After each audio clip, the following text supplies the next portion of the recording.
Hi guys, this is Avardi and for today's video, I am showing with you how to make chicharon from macaroni.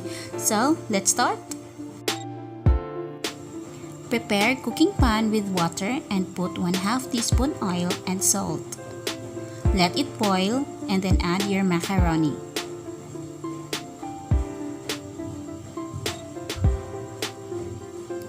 Boil uncovered while stirring occasionally for 8 to 10 minutes. And don't forget to rinse with tap water and drain it well.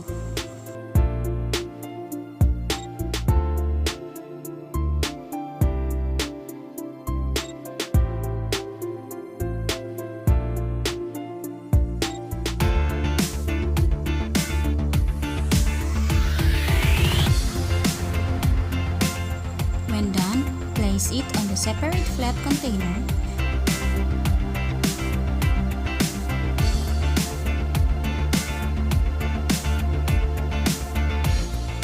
and let it dry under the heat of the sun for 8 hours.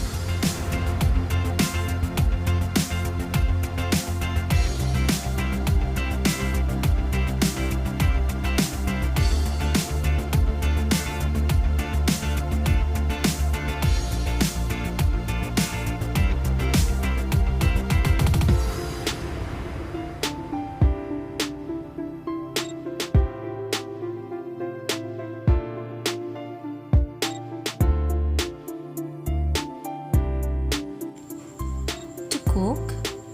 Put enough oil with low-medium heat, then add your dried macaroni.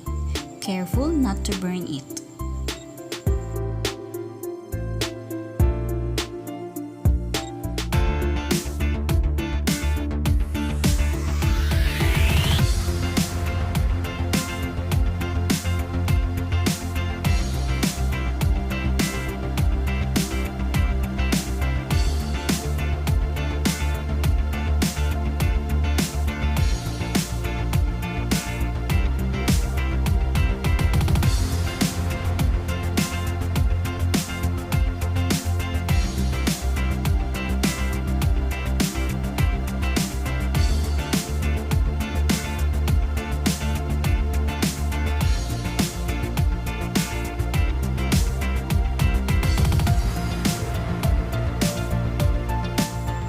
And it's done! You have now your own chicharon.